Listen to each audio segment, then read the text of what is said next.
예, 안녕하세요. 7월 4일 목요일 신나게 시작하겠습니다. 미국 주식시장은 S&P에 이어서 다우도 사상 최고치 랠리에 동참을 했습니다. 나스닥은 사상 최고치에서 대략 한 6포인트 정도 부족한 것 같습니다. 예상보다 나쁜 경제 지표를 반기고 있습니다. 그래야 패드가 금리를 내릴 거라는 거죠. 시장의 계산법은 이리도 복잡합니다. 예.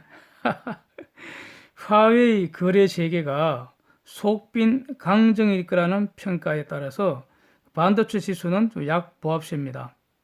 네, 그동안 너무 많이 올랐죠. 테슬라가 생산, 딜리버리가 사상 최고치라는 소식에, 즉 그동안의 딜리버리 장애가 해소된다는 소식에 급등세를 보였습니다. 내일은 미국 시장 독립기념일로 휴장입니다. 채권 시장 강세 이어가면서 장기채 중심으로 수익률을 더 하락했습니다. 아마 글로벌 양적 완화 시대에 다시 온다는 거, 이거 반영해서 지금 재평가 이루어지는 것 같습니다. 7월 30, 31일 이렇게 FOMC 예정된 것 외에는 지금 특별한 이벤트는 아직은 없는 것 같습니다.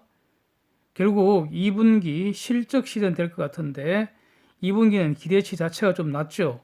그래서 예상보다 좋게만 나오면 일단 시장에는 긍정적일 테고 금리 인하 기대가 웬만한 악재는 다 호재로 바꿀 것 같습니다. 그래서 미국 주식시장 강세 당분간 지속될 것으로 보입니다. 환율 보면 달러 강세였지만 원 환율은 상승세 계속하고 있습니다. 더 오를 것으로 봅니다. 수출 감소하고요. 수입도 감소하는데 그래서 달러 수요 감소보다는 달러 공급 감소가 더 큰 상황이 지속될 것 같습니다. 정부가 성장률 전망을 다시 낮추었습니다. 이게 전부 원화 약세 요인이라고 봅니다. 유가는 미국 원유 재고 감소했고요. 그다음에 어저께 상당히 많이 그냥 거의 폭락 수준으로 유가 떨어졌는데 이번에는 소폭 반등했을 뿐입니다. 데이터 정리하겠습니다. ADP에서 발표하는 비농업 부문 고용 변화 예상치 한 14만 정도보다 나쁜 10만 명 정도만 증가했습니다. 이것을 결국 호재로 받아들였다는 거죠. 그래야 금리 인하할 테니까. 신규 실업 수당 청구 이니셜 잡 리스크 클레임은 예상보다 한 1000명 많은 수준인데 양호한 거라고 봅니다. 미국 수출 전월보다 증가했지만 수입이 더 많이 증가해서 무역 수지 적자는 확대가 되고 있습니다. 지금 중공에서 관세 앞으로도 오를 걸 예상을 해서 미리 많이 실어내고 있다 이런 어떤 해석이 나오고 있습니다. 공장 수주는 2개월째 감소하고 있습니다. 이제 한번 쟁점 정리하겠습니다. 트럼프 트윗을 보면요, 결국 중공과 EU 등이 통화 전쟁 중이다. 즉 양적 완화 정책 계속 쓰고 있다는 거죠. 가만히 있으면 미국이 경쟁에서 진다는 겁니다. 그러니까 패드가 뒷짐지고 가만히 있지 말고 맞대응 좀 해달라. 이 트윗을 다시 날렸어요. 금리 인하를 다시 압박한 것이죠. 하여튼 7월 말에 패드에서 금리 인하 할 거다라는 어떤 기대치는 지금 100% 여전히 유지되고 있습니다. 되게 이런 경우에는 다 맞더라고요. 미 상무부 업무 지침에서 화웨이는 여전히 블랙리스트 기업으로 취급되고 있습니다. 그리고 피터 나바로는 화웨이한테 지금 물건을 팔 수 있다는 그 의미는 저급 기술을 적용한 칩 판매만 소규모로 허용될 거다. 이렇게 지금 밝혔죠. 그 다음에 런정페이 화웨이 회장이죠. 화웨이 거래 재개는 미 기업에게만 좋은 것이고 정작 화웨이로서는 별로 기대할 거 없다. 이렇게 평가를 하고 있습니다. 결론은 속빈 강정이라는 거죠. 근데 어쨌든 트럼프가 화웨이 거래 재개와 관련해서 미국 가면은 조만간 참모들과 회의를 할 거라고 밝혔기 때문에 관련 회의를 하겠죠. 그리고 어떤 기준을 내놓을 텐데 그걸 한번 주목해 보겠습니다. 이란 관련해서 할 얘기가 좀 있네요. 로하니가 대통령이잖아요. 7일 이후 우라늄 농축 강화할 수 있다고 이렇게 다시 압박을 했습니다. 이건 압박인 것 같습니다. 일단은요, 뭘 압박하느냐. 유럽에 대해서는 핵 합의대로 이행을 해라. 그 이행이라는 게 이란산 원유 구매해 가라 이런 뜻이죠. 미국도 탈퇴한 핵 합의 돌아오라. 그래서 대화하자 이런 얘기입니다. 그런데 이미 저농축 우라늄 보관 한도는 핵 합의에서 정한 300kg를 초과한 상태라는 거 어저께 말씀드렸었죠. 그런데 지금 이란이 미국이 탈퇴한 JCPOA로 돌아오라라고 말하는 이것이 타당한가? 형식 논리는 타당하죠. 그러나 매우 단편적이고요.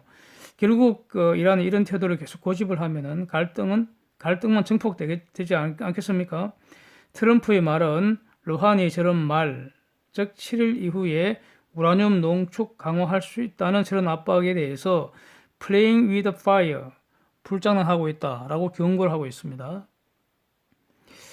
지금 보면은 핵 합의 JCPOA 이거는 사실상 깨진 걸로 봐야 할 것 같습니다. 유럽, 즉 영국, 프랑스, 독일이죠. 핵 합의 준수하자 이러고 있고요. 러시아하고 중공도 기본적으로는 이거 준수하자 그러고 있죠. 그런데 미국은 깨고 나가버렸습니다. 그리고 그거 잘못된 협상이니까 다시 하자 이러는 게 이제 미국 입장 아닙니까? 그런데 사실상 유럽은 미국 눈치 보느라고 이란과 거래를 못 하고 있습니다. 기본적으로 중국, 러시아도 뒷짐지고 있는 거죠. 그렇다면 핵 합의 없는 상태라고 해서 이란이 핵 프로그램을 가동할 수 있습니까?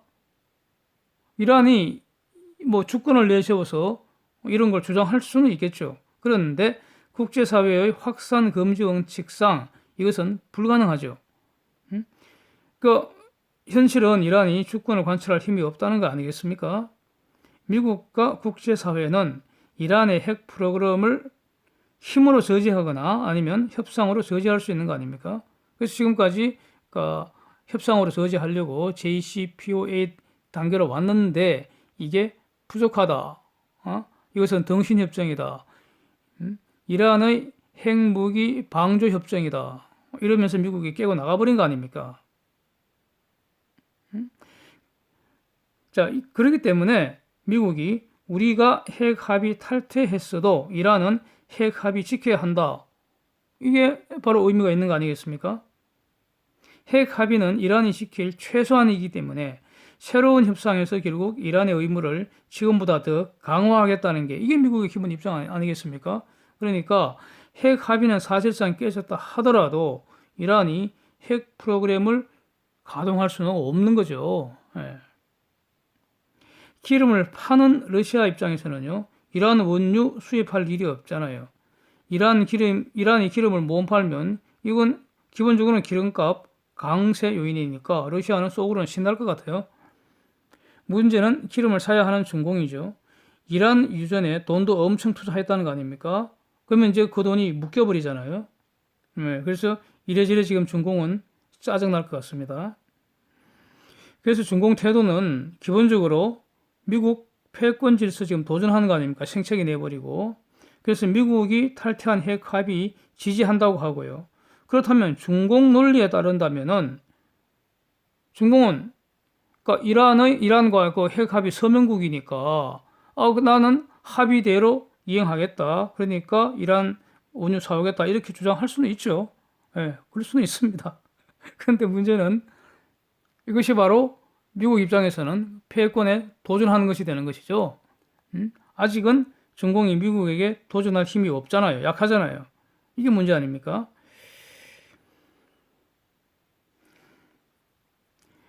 그 다음에 중공은 이란 유전에 막대한 투자를 해놓은 겁니다. 그래서 그 원리금을 원유 현물로 가져온다. 이렇게 얘기하면서 지금 중공이 이란산 원유를 도입했다는 거 아닙니까? 이런 상황인데 또 한편 지금 어떤 보도가 나오는가?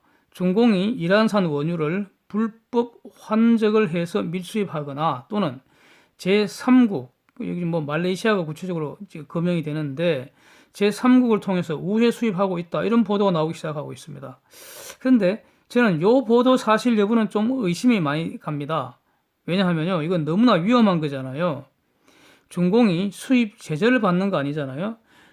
북권 같으면은 아예 수입 제재를 받으니까 이런 불법 환적해서 밀수입이라도 해야지 살아남을 수가 있습니다. 그러니까 죽자 사자 목숨 걸고 밀수입을 하는데 중공이 그럴 이유는 전혀 없잖아요. 중공이 수입 제재 받는 거 아니잖아요. 그리고 돈도 있잖아요. 그러니까 그 푼돈 좀 아끼려고 굳이 이런 그 불법 환정이나 우회 수입 이런 거 할 이유가 저는 없다고 봅니다. 그러니까 문제는 그 투자금 회수 명목으로 현물로 받아오는 것, 이건 지금 중공이 이렇게 얘기를 하고 있잖아요. 이 중공은 이란산 원유 수입을 이게 정당화할 수 있겠는가 이거죠. 이거 예외를 인정한다면요, 한국이나 일본도 이란 유전에 투자해서 현물로 가져온다고 할 수 있잖아요. 돈 받고 기름 준다는 점에서 이란은 수출과 다를 바 없고요. 오히려 목돈 들어오니까 더 좋잖아요. 이란 입장에서는.